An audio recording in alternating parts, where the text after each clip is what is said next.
Good morning and happy today. I'm filling in for Matty, who's on the road. And yes, we have Nick.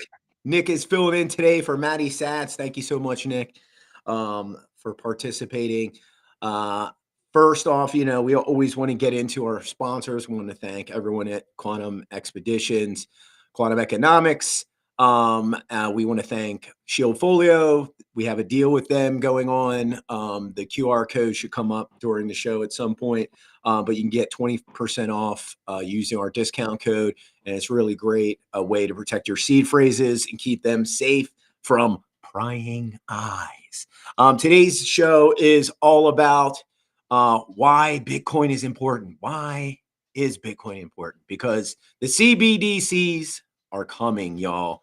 And I've been warning about this for some time, and many of the people in the crypto and Bitcoin community have been warning about this. And we all know, Tether and USDC has been around and gaining market share by the day and by the year. If it's Tether, Tether's been around for like 6 or 7 years now. And they are just becoming a bigger and bigger company. I think I read an article just the other day that they actually made more profit than BlackRock did, right? That's huge. Yeah, that's totally a big, big thing. And when BlackRock heard this, that's like going up to Mike Tyson and slapping him in the face, right? Like you wouldn't do that. Didn't they also employ more people than BlackRock, something like that? No. They employ less people. No, less people. Way less earn people. more. That was it. Yeah. They have a way smaller staff and created way bigger profit margin. And that's rolling right into what we were just talking about, right? The big story of today, and this is a very big story, and leads credence to a lot of my Bitcoin and crypto economic theories. The UAE has eliminated taxes for all crypto transactions. Boom, y'all. Oh my gosh. We are seeing everything play out in real time. Anyone that's bearish, yeah. Anyone that sold at 63 and they're 4 and thought you were a genius. Well, and think you're getting it back K or 40K. No, it's not happening. I'm sorry. So somebody bought a nice car I saw this morning. So good luck with that. Yeah, enjoy your Porsche. It looked like a nice Porsche. But yeah, you're not buying back in at 40K. And anytime people do this, it's your right because it's your Bitcoin. You can do whatever you want with it. Enjoy your Porsche. But go talk to Laszlo. Laszlo, how are your pizzas? Right. And again, I do poke fun at Laszlo, but I also always bring to the forefront that without Laszlo, there's no Bitcoin economics, right? So even though he took it on the chin really hard for expensive pizzas, he pushed forward. And who knows how many he mined, right? Because he didn't he invent ASIC mining for Bitcoin? Well, yeah. Again, he's no slouch either. No. He's a smart guy in the community, and he's. I'm sure he's still got Bitcoin, right? Sure. He's no dummy. But the point being is, without Laszlo, there's no Bitcoin economics, right? There's no like I can buy this with Bitcoin or I can buy that with Bitcoin. Before that transaction, before that 2 Domino's pizza transaction, wherever it was from. Bitcoin was literally just like every other shit coin that's out there. It's a pump and dumper. And that's, where a lot of the older generations, they only see that layer of Bitcoin where it is the truly open market. It is the truest form of capitalism ever, created, in my opinion. Yeah. And that story is huge. I think I have it right here. Let's pull it up and go over that. I got to get to my share button. I didn't hit that earlier today. My bad. Share screen. And it is, there it is. And it should be coming up right now. Let's see if I can. But this is seriously, I've been thinking about this story, I kid you not, for at least 4 years now. Like, I've been dreaming of this day for 4 years where I knew a major country would come forth and understand that this is the future of money and we can't have taxes on our daily transactions, right? Like, it's just ludicrous, right? It makes no sense. And I've been saying that for many, many moons, where I say, well, when you purchase something with Bitcoin, that's a non-taxable transaction. But if you talk to the IRS, they'll be like, no, that's a taxable transaction. No, it's not, bro. And now we have a country saying it. And then guess what happens? Then we'll have more jurisdictions in the next few months saying this, right? So now we got El Salvador, we got UAE, Bhutan. Portugal to be that way. I know they kind of dialed it back a little bit because I guess people were making too much money and not paying any taxes, which I get that. But this is mind-bogglingly awesome. Thoughts? Yeah, I see a message from Peace Love Music in the chat. But cool. It's too small for me to read because I'm on my phone. Oh, your audio is a little bad. So I don't know if you have like a case on your phone or anything like that. But sometimes I tell people, if you got like a big case, because I have an OtterBox on mine, and if you take it off, or I don't know. But it sounds it's a little crackly here and there, but it's not too bad. But yeah, your thoughts on this story. What's going on? Is it better now? I can hear you. Okay. Yeah, maybe because I switched in between stuff. Now, I said Peace shared some information, but it was too little for me to read in the comments. Oh yeah, he was commenting that your mic was breaking up, and it's just a little bit of clipping somehow. Okay. I don't know why. And no taxes on crypto in Dubai. That was it. Yeah, that's huge. That's huge. So, so how do you see that, Gerald? Like, I mean, what is the dynamic there? If you take away the taxes on crypto and Bitcoin, doesn't that mean that they don't get enough sufficient funds for the government, or do you think that they will generate funds differently, or how do you see that dynamic work? So first off, it's going to obviously, lead to more businesses and citizens and business people all across the globe to go to the UAE, right? This is just a fact. We saw this happening in El Salvador, right? There's lots of Americans that have moved to El Salvador over the last 3 years. This is just a fact. Google just put in one of their biggest new headquarters around the globe, and guess where it was? El Salvador. So again, that's huge, right? Like, so there's going to be a brain drain from all of these countries, from cryptographers, developers, marketers, salespeople that know that this is the future of finance. It's the future of everything, right? Like, when you read the white paper and it clicks, right?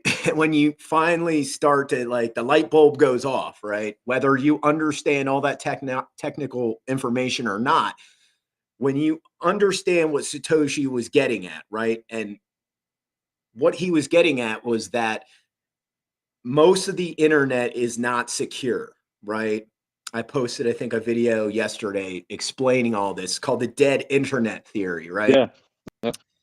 And this is not, this theory comes from the 90s, and it looks more and more like it is true today. And I've been saying this. I've had this theory, my own theory. I call it the Bieber theory. And that's, his whole career is built around this dead internet theory, right? Where most of his fans and followers were bots at that time, right? They weren't real fans. He had about 50% real fans and then 50% bots. And he was the first, star to be pushed to the top by the algos in this dead internet, theory.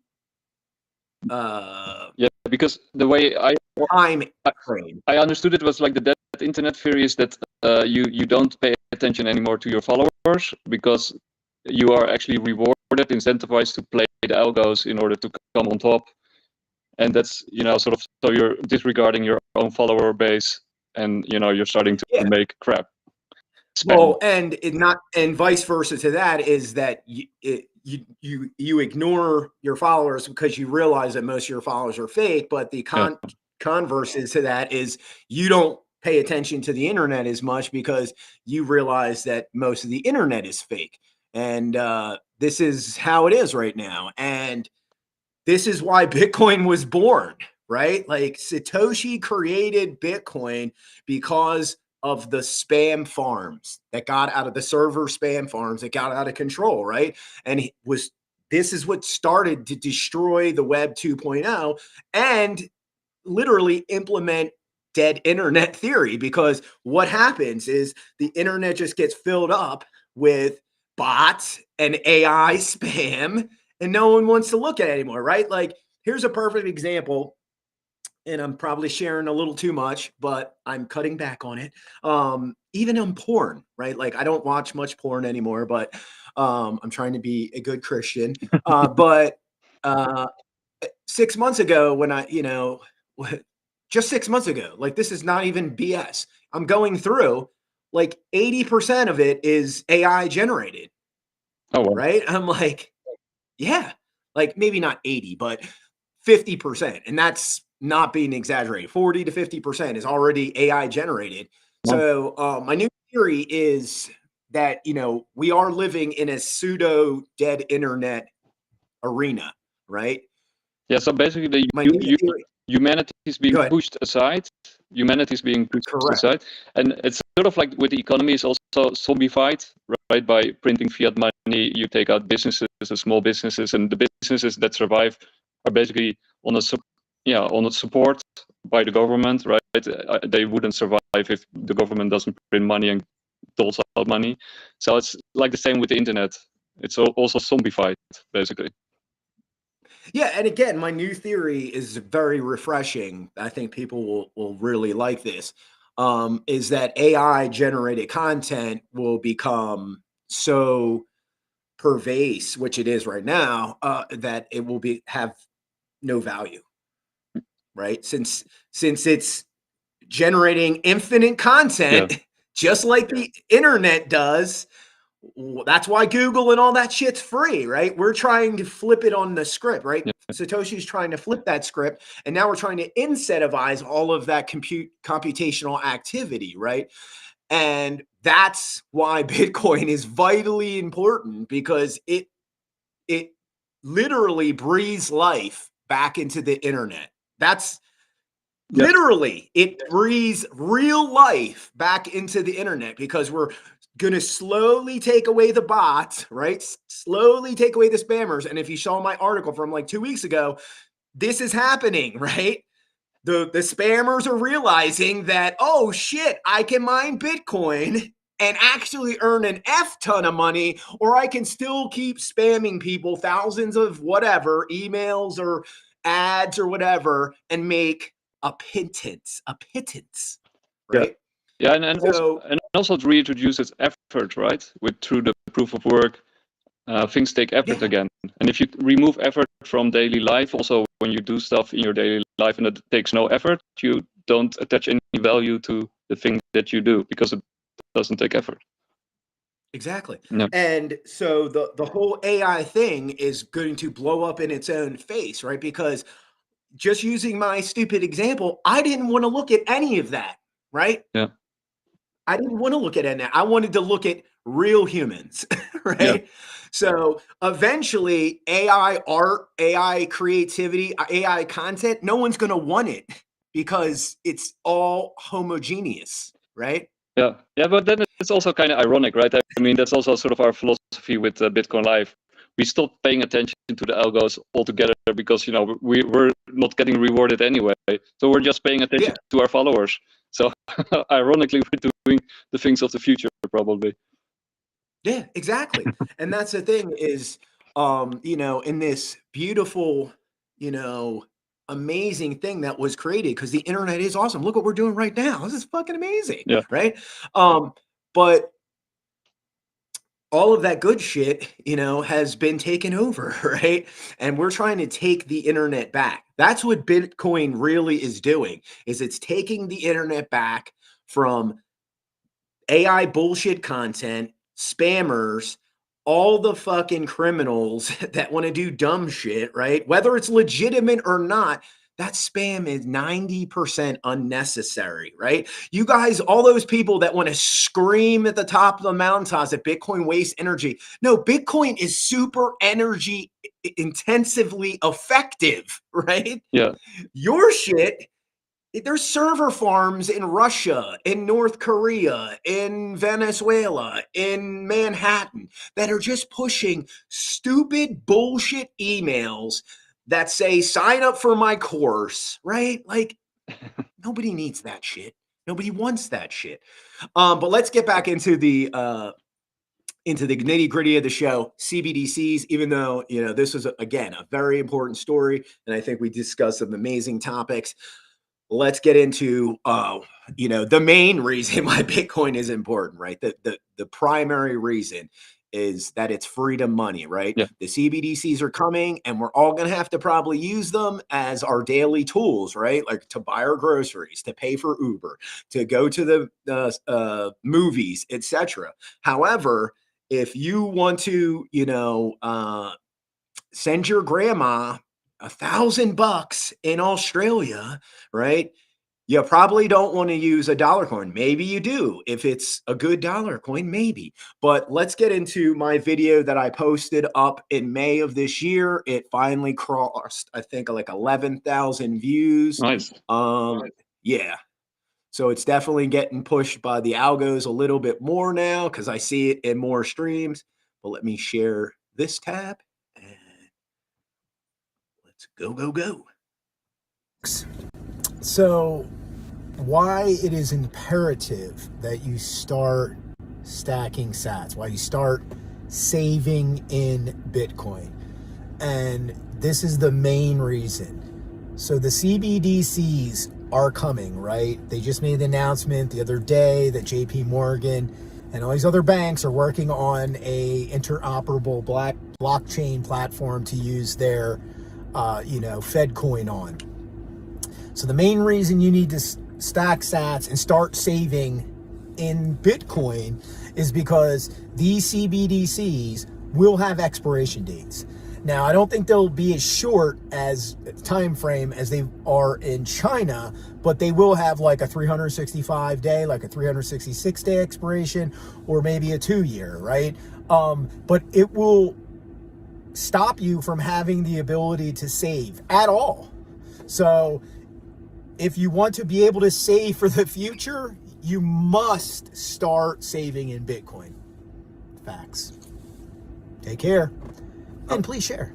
And yeah, before we comment on that, I want to share one more video. And this one is from Efrat Fennison. And she is really smart. I love her stuff. I think, is this the one? Oh, no, this one. But that video is also really good. The one that you created yourself. Oh, yeah. Thank you so much. And I think people have no idea, because this is just the tip of the iceberg, what you can do with CBDCs, right?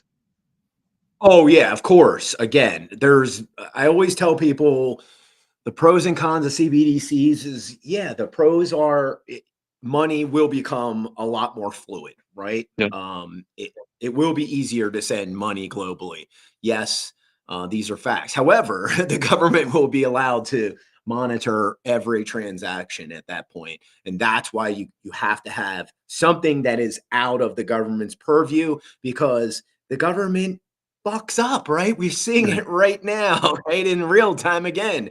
Anyway, let's get to Efrat's video. I think I have that one up and I'm going to hit play right now. Take a look at Thailand. In 2023, Thailand launched a pilot where people received free money, basically were bribed with $280, which is about 10,000 baht, a lot of money for the average Thai, with an expiry date of 6 months on the money and a geofence of 4 kilometers radius where they can spend the money. Based on this recent success, and yes, they call it a success, Thailand will launch at the end of 2024 a digital token payout to 50 million lower income earners. 50 million people will participate, aimed at encouraging them to spend in their local communities. It's a 500 billion baht, which is 13.7 billion US dollar plan of creating money out of nothing.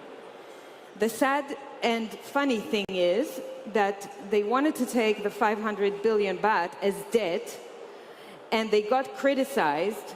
So what did they do? They announced it will be taken from the fiscal policy instead, meaning fresh printing of money, meaning more inflation, meaning they steal from you anyway, right? And now everyone's happy, so they managed to pass that through the law. Using CBDC like this for stimulus achieved by airdropping or bribing, if we call it by its real name, will be used as an excuse to continue printing money, just like Thailand shows us now. Continue printing fiat money, basically.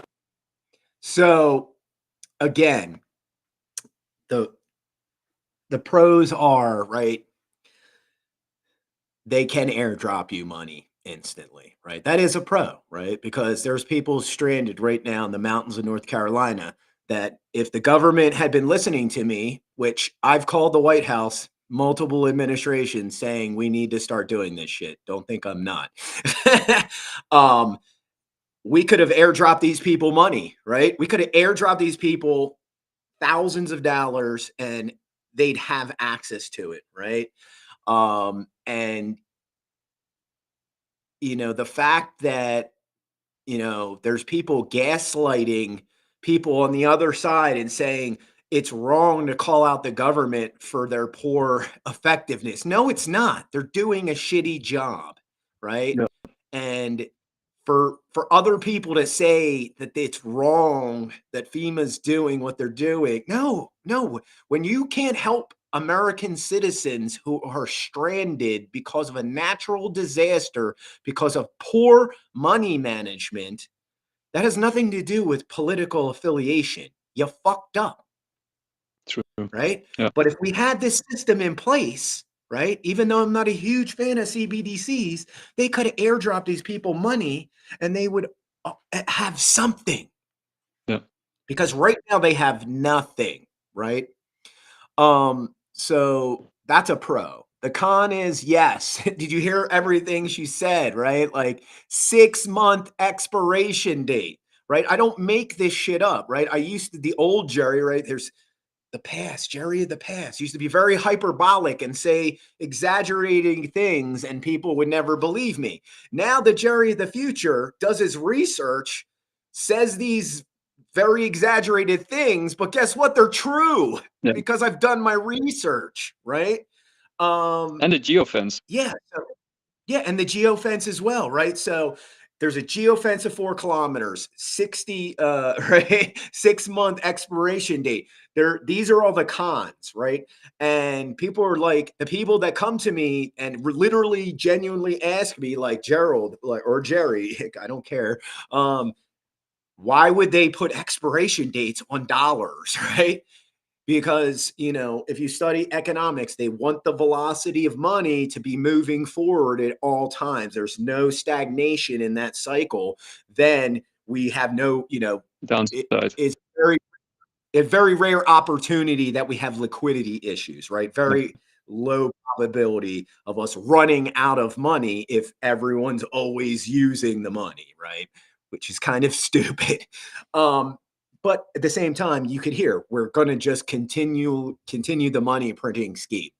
Yeah, but to run a Ponzi, you need constant velocity, right? Because if there's no velocity, the pyramid falls over, right? So you can't taper a Ponzi. Yeah, it just goes. And that's the thing, and that's exactly correct, and that's why they keep, you know, that's why they want to put those expiration dates on there so they can keep the house of cards, you know, looking like a structure, right? It's not collapsing in on itself. Another pro of the CBDC is that it does protect the US dollar, right? I'm the only journalist out there that has talked about this ad nauseum, right? So let's go over just the basic history of the US dollar technologies, right? So back in the 90s, they started to realize, the Treasury Department started to realize in the late 90s that counterfeiting was getting way out of control. So they had to redesign the dollar, right? And they had a new 100, new 50, new 20, new 10, and eventually even a new 5. They're not doing the 1. And all of them were redesigned, I think, by like 99 or so. And then they were slowly released, starting, I think it was like 2000 with a $100 bill. I think the project started in 96 or 7. And then eventually they started to phase out the new $100 bills with all the new technology, from the new ink to the new print to the new design, etc. Well, guess what? Literally 2 weeks after they released the new $100 bill, the Treasury Department was finding millions and millions of counterfeit $100 new ones already in 2 weeks, people. Yeah. So that was in 2000. It is now almost 2025, right? And another not even 6 months, another 4 or 5 months, it's going to be 2025, right? So that's 25 years ago, right? So fast forward to today. Well, the Chinese mob, right? There's also Indian mobs and the cartels and U.S. organized crime and Japanese organized crime. Well, guess what? There was this thing called the digital laser printer, right? And that came out in the early 2000s. And when that came out, oh my gosh, counterfeiting became even easier to do. So now we have the Federal Reserve on Mad Burr, right? Like I said, they printed like 50 trillion. They say 30 or something. I'm like a way higher number, right? Because I'm a realist. But yeah, it's an F ton of money. And then you add all these criminal organizations printing their own dollars. And I don't know. So there's enough liquidity. Yeah. Yeah, true that. But the point being is the Treasury Department is, they can't send, who is that? That's the Secret Service, right? So the Secret Service is in charge of like doing that. The Secret Service doesn't have enough people to be going to China, right? to go. So to do all of this investigative work, right? There's no way they can dial this back in. The easiest way to dial all this bullshit in is to have a cryptographically based dollar, right? So again, I'm just telling you why they're doing this, right? I'm trying to give you the whys because they're important, right? This is very fucking important because we can't keep going burr and then let the organized criminals go burr too with their fake money, right? So there should be only one counterfeiter, and that's the U.S. government, right? That's the U.S. government. Yes, correct. We can only have one burr machine, okay? But the fact, we're here, right? Like I said at the beginning of the show, BlackRock has noticed that Tether is making more money and they're a much larger entity, right? BlackRock has hundreds of thousands of employees and Tether has like what, 100, less than 100, literally. So again, we're starting to see the future economics of, crypto economics play out, right? Look at El Salvador. Yes, President Bukele has, laid a heavy hand in a justice way to get a lot of the criminals off the streets. But, Bitcoin has played, a little bit more than a smaller role in this equation, right? Yeah, and to be fair, right? Like Maslow pyramids, right? You need to provide security first. If you're running a country that's overrun by criminal gangs, the worst criminal gangs on planet Earth, you need to first create security in your country, right? Yeah, safety is paramount. I agree. And again, no one wanted to say jack shit when it was the murder capital of the Western Hemisphere, right? No one wanted to say jack shit when they have their hands out and they need another big fat loan from the IMF, right? No one wants to say shit when literally MS-13's gangs are like, yeah, let's go to America and fuck up America, because guess what? There's a lot of money there.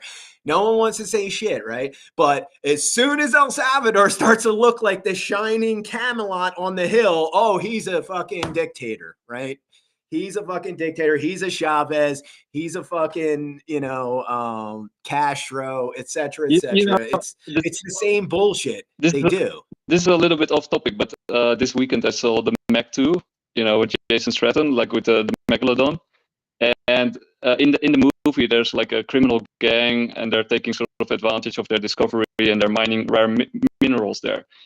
And then, okay, I'm spoiling the plot a little bit, but they are making like a shitload of money, like $8 billion per kilo rare minerals. And I started to think like, these criminals are incentivized to do that, because they're making so much money doing that with the 8 billion a kilo that they earn. And if you turn that into Bitcoin, like, it would sound really silly, like, we're making 1 Bitcoin, like, but also sort of the deflation that Bitcoin would cause, it would also change the behavior of criminals, right? It would make it would actually because basically when you print a lot of money, they are earning the difference between what is being printed and what you could earn doing an honest job. So you can actually wait. No, yeah. Again, there is a direct correlation. No one talks about that either, between money printing and the rise of criminal activity. This is a total fact. I mean, literally, it's you again. When you debase the currency, right? Eventually, it trickles down to the lower. Like, what is the first thing she said in her video? They're giving all of this free money to the 50 million lowest income earners. Oh, exactly. Like I tell people, we're like, well, how are they going to pass this in the USA, Jerry? Because they're going to say, we'll give it to you for free. And then people will be like, sure thing. Yeah. Yeah. Right. And that's how they'll get it passed, because they'll be like, oh, we'll give you $2,000 of Tether in your account. It'll be there in 5 minutes. And then you'll be like, okay. That's also sort of the reason that most people are very enthusiastic about UBI, Universal Basic Income, right? Because it's sort of the lower income people finally get some money, and they don't have to resort to crime in order to make a living and make ends meet. Which is like a valid point, right? But if you have like a deflationary system based on Bitcoin, like, you could have actually an honest system without any need for crime, right? It would also solve the issue, but in a more realistic and more sustainable way. Yeah, even though one of my theories that with the Bitcoin becoming legal tender globally, that crime will decrease. Yeah. I always tell people crime won't disappear, because people always do crime because people get drunk and just do dumb shit. True. But at the same time, yes, globally, if you are incentivized in a different structure, it will take away from the power imbalance that is naturally there from tangible money, right? Like, tangible money always makes people do bad things, right? And that's one thing we don't talk about, right? Like, tangible money, and let's talk about that, right? Tangible money. What is tangible money? A money that you can touch, right? Gold fever, right? That's a perfect example of tangible money. People going crazy over tangible money, right? Gold fever is the most common example. Go to any movie or any time in history where people were gold rushing, right? And when you staked your claim, people would stake their claim around you. And if someone found gold, like, 50 yards away from you, and it was one guy, oh, I might just have to kill that guy. Right. Oh, what? So again, like, people don't realize, like, gold, like, it was a great tool, but it poisons people's minds very quickly. But there's this brilliant movie, like with Daniel Plainview, There Will Be Blood, which is like a brilliant movie, which is basically describing precisely what you're talking about. Oh yeah. Again, So once we go into intangible money, which is Bitcoin, right?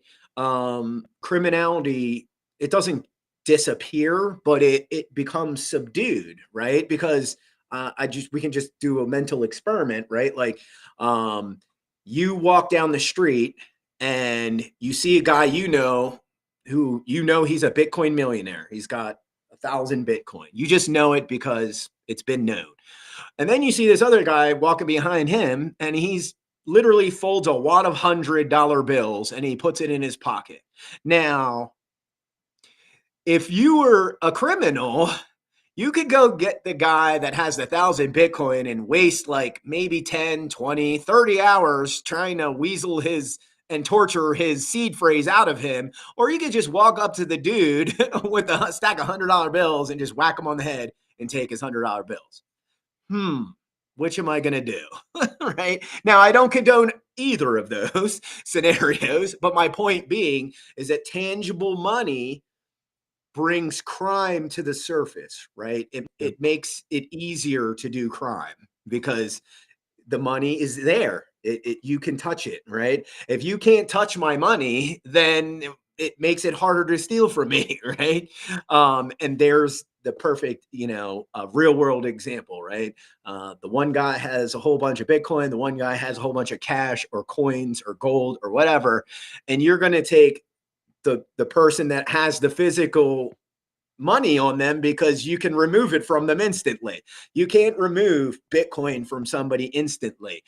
So again, it takes criminality and it brings it under the surface. It will mute violent crime to a level. I guess it's sort of like the same point with the dead internet. It takes more effort to take it, and then exactly.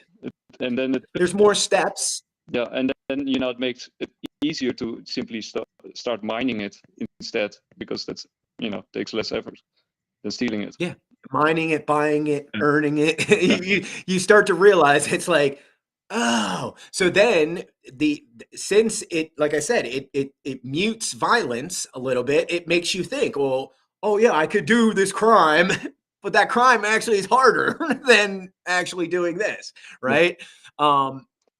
So again, it will re-incentivize criminality and what to a level, for sure. Think about this theory, right? Because I sort of thinking a lot about CBDCs, and it's sort of fiat on steroids, right? So it's the fiat system, but then infinitely worse, and it sort of centralizes all criminality at the top, right? Because that's where you have to be in order to survive in this system, and it rewards criminality, right? So it sort of brings all the criminality to the top of our society, and they'll run it for us down. That's a perfect segue into our next video. Speaking of criminality,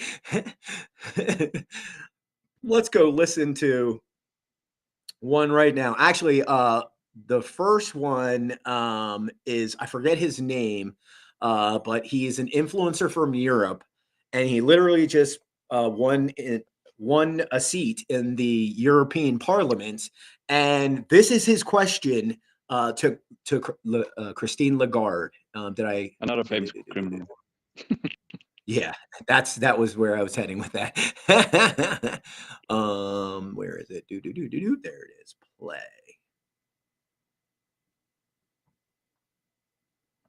My question is about digital euro. I asked a question in the previous meeting of this committee about digital euro. It got millions of views and tens of thousands of comments in my social media platforms, and it is clear that the people of Europe are very skeptical about digital euro, but they seem to favor ideas like cryptocurrencies and especially Bitcoin. My questions are, do you take into consideration what people think about digital euro, and what's your opinion about cryptocurrencies?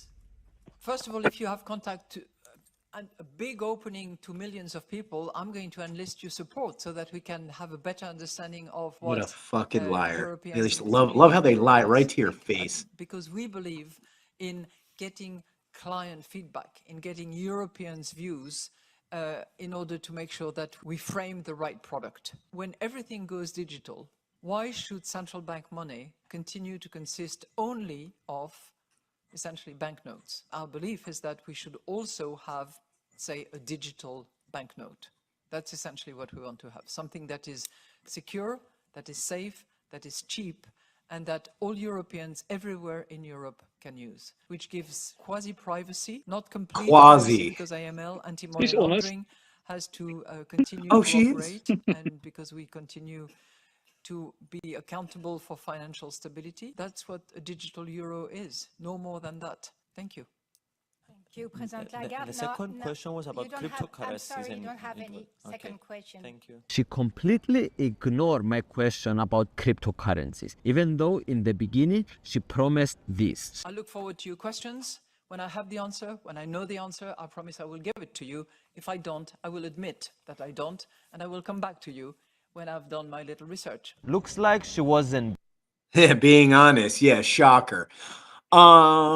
Yeah, so again, everything that we've been saying is coming to fruition, right? They keep saying, oh, there's no CBDCs coming. And there's Christine Lagarde telling you, oh, no, it's coming. It's coming. And it's to keep financial stability, right? That's the core. Exactly. It will always be under the guise of financial stability. Quasi privacy. So it won't be private at all. Like, don't that means no, not private at all. And there will be limits, right? There will be, just like when you open up your Coinbase or your Femex or any one of these Deribits, whatever, there's a limit, right? X amount of Bitcoin per day, right? And usually with those exchanges, it's a pretty high limit, but with your banks, don't think it'll be such a high limit, right? It'll be like 1,000, 2,000, 4,000, whatever the number they pick. And to be honest, they need financial stability to keep the Ponzi from falling over, right? So yeah, Correct. I understand it's very important to them.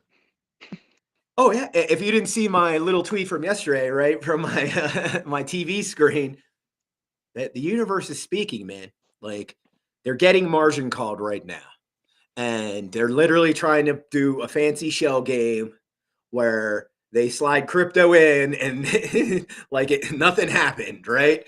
And I don't think it's going down that way, unfortunately. I think it's boom, crash, and then they're like, hey, and crypto dollars.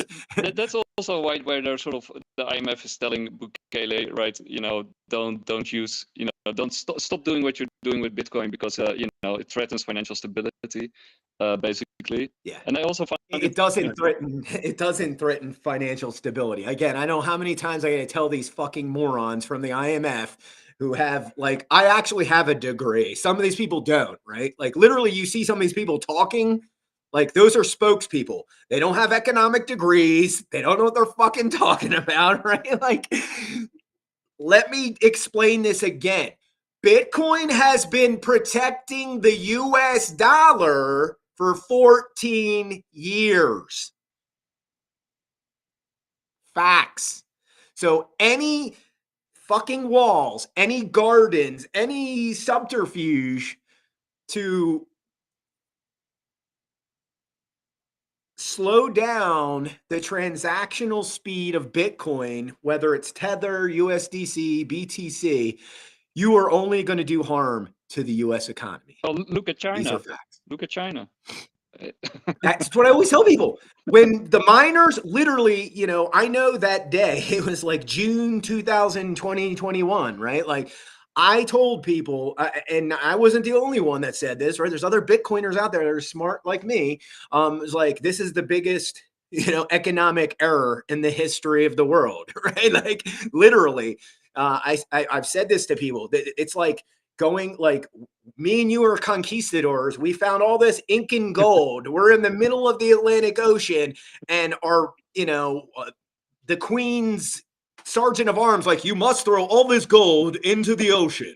Like, what? You know what me and you would do? Throw that dude in the ocean, right? Like, I'm just saying, this is, and then what happened? So they kicked out the miners. All of those miners were millionaires and billionaires. So now you're not kicking out the dregs of your society. You're kicking out the upper echelons of your society. And where did they go? They went to Texas, Australia, New Zealand, South America, El Salvador. The list is endless. And now these economies are starting to blossom, right? Yeah. And China's economy has been doing this. And what have they been doing?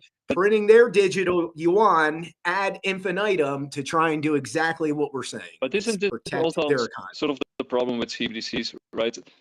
Because it's sort of like the Bible, like the last shall be first and the first shall be last, right? Because the people running the Ponzi, they have the most to lose and the least to gain, and the people who are at the bottom of the Ponzi, they have everything to gain and nothing to lose, right? So of course they're gonna adopt Bitcoin because it sort of boosts their economy. It attracts all the smart people. It creates businesses. It creates a future. It's a future of money. It's a future of society. While the people who are sort of running the Ponzi scheme, they have all this power, and CBDCs can actually elevate that amount of power. But basically, CBDCs are too good, right? They're too exploitative. So you're also at the same time sort of destroying yourself and destroying your society. But it's it's just too attractive to these lunatics. I think it's the hidden feature of CBDCs is that they don't realize that even though it will give them more overall control, economic control, it distributes power more evenly, right? And even though like I said, there are a whole bunch of controls, it'll make them have to act in a more accordance with